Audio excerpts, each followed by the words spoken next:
Right now, police still in the neighborhood of Austin Sigg, the suspect in the murder of Jessica Ridgway. Well, now another police department wants to know if he's connected to attempted abductions there. 7 News now taking a live look outside. The brunt of the storm out of the metro, but you'll still see some flurries out there this morning. So let's get outside for you. Talk to Dale Cedars. She's in Westminster this morning. The big issue, the snow already there on the ground. Yeah, there's a little bit of snow definitely on the grassy areas. The roadways themselves aren't looking that bad right now. Definitely wet, though, as a result of the snow that pushed through last night, dropping maybe another inch to 3 inches, depending upon where you are across the Front Range. But yes, the grassy areas and the trees, it really does make for just a beautiful winter look.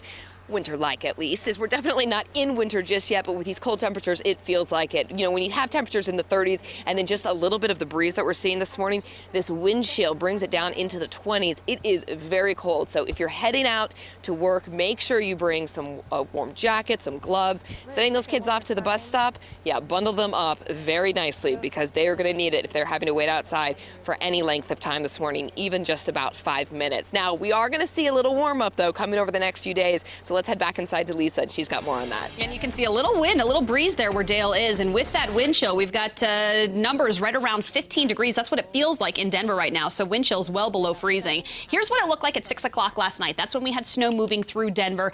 Didn't pick up a lot last night right in the metro area. It was about a ½ inch to an inch, but a few neighborhoods farther north, Fort Collins and Greeley, and right now Fort Morgan, anywhere between 1 to 3 inches of snow. Most of what we're seeing this morning, though, now shifting well off to the east of I-25. So for the most part, you're going to find just a few flurries, if anything, this morning. Skies are really starting to clear from Fort Collins south to the Springs, but from Lyman to Greeley to Burlington, we still have some snow this morning, and it will continue to move east over the next few hours. Temperatures in the 20s this morning. By 8 o'clock, 28 degrees. By noon, we're chilly, 35. And then by 4 o'clock, we've got more sunshine and our highs in the upper 30s. A couple of neighborhoods closer to 40, but definitely colder than where we should be this time of year. Denver, 38 today, Littleton 37, Boulder 38, and Fort Collins 39. Who wants 50s, 60s, and 70s? Me. Okay, they're coming. I'll show you in a few because minutes. it is a tough go of it again, like yesterday. Bridges, ramps, and overpasses very slick. Some of those transitions very slick. You're looking at an accident at I-76 and 270. You can see the right side is blocked. One of the ramps is blocked here because we've had those very, very slick conditions this morning. To the map where we have the other bad accident, it's across downtown on the northbound side of I-25. The railroad bridge right here, right before the I-70 split. There's a big accident. It's blocking up the left side of the highway. Actually see it from the 20th camera. It's right up in here. That's why we're seeing this big traffic jam on the northbound side of I-25 going all the way across from about Sports Authority Field. South side is okay for now, starting to see more of that traffic for us. North side, again, much of the same, but there is more snow along Highway 85, I-25, and the 287 corridor. And you can see that we do have some very slick conditions there in the, at least the Fort Collins area. And we've got you covered on all the streets up there to the north, including farther up to the north, like where Eric 7 News reporter Eric Lufer is. He's in Storm Tracker 7 right now, and he's checking out those roads up north. Eric, a lot more snow fell up there, so what are the conditions like? Hey, Jason, I'm actually a little south of Fort Collins, about 15 miles. I'm coming up on the Johnstown exit about a mile from here. Conditions have definitely worsened. Once I got to Longmont and on northward, I started to see some slush on the highway, so it's pretty slick when you're trying to switch lanes. Speeds have decreased. I'm going about 55 now compared to full speed before I got to Longmont. But the good news, traffic's still running smoothly northbound and southbound going into Denver. But we'll see. It could get even worse once I get into the Fort Collins area like you were talking about. I'll keep you up to date through the morning. Back to you. All right, Eric, thank you. It's 6:04 now. I want to let you know that Nelson Hall in the University of Denver campus, it's evacuated this morning. You see some of the students leaving there. They were woken up by carbon monoxide detectors. This happened early this morning. Firefighters had to go there and find that leak. They're still looking for it right now and don't know the source just yet. But this is the second time these alarms have gone off in about a week's time. The suspect in the murder of Jessica Ridgway is now wanted for questioning in 2 attempted abductions in Arvada. Investigators say they want to talk with Austin Sigg. 7 News reporter Lindsay Sablon is outside his home in Westminster. And Lindsay, in those other cases, the children are very close to Jessica's age. Anna, Jessica was just 10 years old. The children in the Arvada cases are 8 and 9 years old. Now, those two incidents happening just 7.5 miles from here where Austin Sigg lives. I want you to take a look at this sketch. It's coming from the Arvada Police Department. Side by side, Sigg's mugshot has a resemblance. This is drawn after a girl gave officers in Arvada a description of a man she says tried to lure her into his car with candy. That was one of the two incidents back in September, one outside of Fitzmaurice Elementary, the other near Quaker Acres Park. In both cases, the man offered the children candy from his car. Both kids did run away. The detective on those cases now wants to talk with Sigg. I think it would be very unusual if you've got somebody in custody who engage in that type of behavior that we would just automatically exclude them without having some type of a communication with them.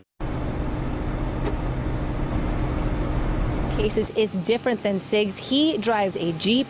The children in the Arvada cases described the car as a royal blue sedan, but Arvada police still do want to talk to them, saying Sigg could have borrowed a car from somebody else. It's expected that Sigg will be formally charged next Tuesday in court in the Jessica Ridgway case. Live in Westminster, Lindsay Sablon, 7 News. 7 News now with continuing coverage of Justice for Jessica. Right now on the DenverChannel.com, you can find a section devoted directly to Jessica Ridgway, where you can learn what we've uncovered about the suspect. You can also sign up for breaking news alerts, and we will send you updates on this case and others directly to your email or cell phone. 7 News always investigating the Aurora Theater shooting. The judge in the James Holmes case ordering more information be released to the public after 7 News and other news organizations fought for more transparency. The judge ruled all victims and witness names will be released to the public. He already released some of them.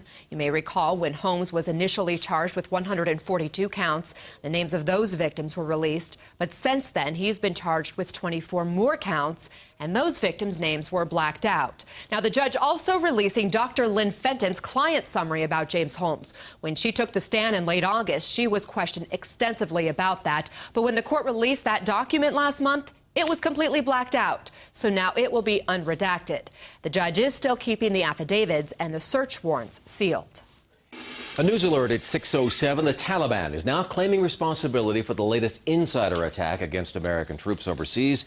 And right now, this is happening in Afghanistan. It's a province. It's right here in kind of south-central Afghanistan. Here's a look at Kabul to give you your bearings here. They claim they killed 2 American service members.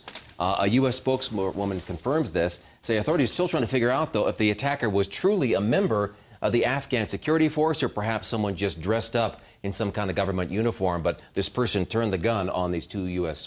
Troops, and that this has been the second suspected insider attack in just 2 days. To the campaign trail now at 6:07 in Democracy 2012. President Obama is coming back to our state next week. You're looking at his event at City Park here in Denver just this week. Well, next Tuesday, the president heads to Colorado Springs just 1 week before the election. We'll, of course, let you know all the details just as soon as we know them. Yeah, they're like here every other day, aren't they? I don't have to keep track. Swing state we are. Yeah, here's a look at where the candidates are going to be campaigning today. There's the map. You can see they're always on the move. This morning, presidential candidate Mitt Romney is going to speak to voters in Iowa.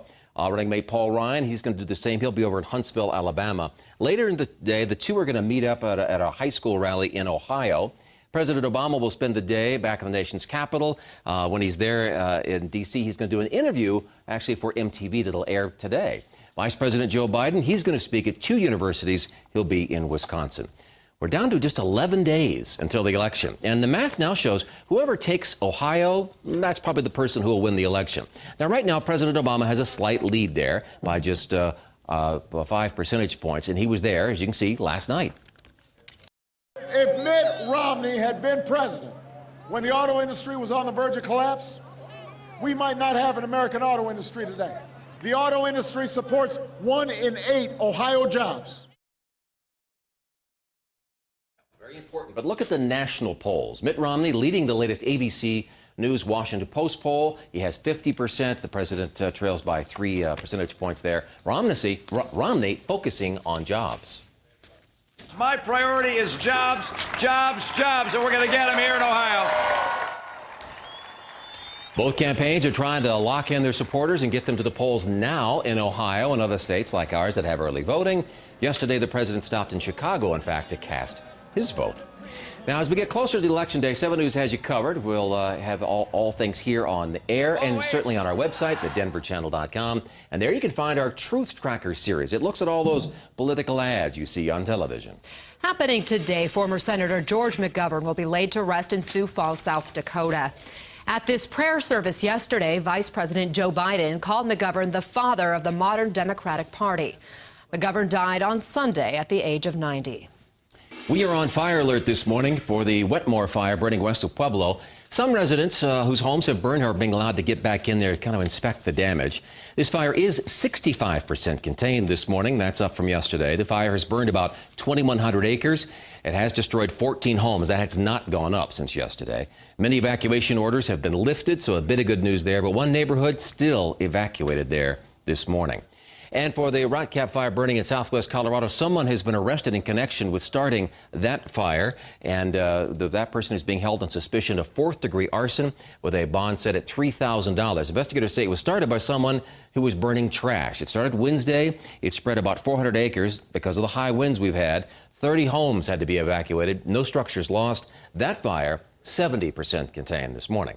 So let's talk more about the weather because it's certainly cold and snowy out there, Lisa. Yeah, the snow has stopped falling, but it's going to be cold. It's going to stay that way. Temperatures this morning in the 20s. This afternoon, you're going to find more sunshine, but a high today in Denver of just 38 degrees. Here's that crash on northbound I-25 at 38th Avenue. Left side of the highway still blocked up, but a couple of tow trucks in there trying to get everything cleared up. Still extremely icy for your morning commute.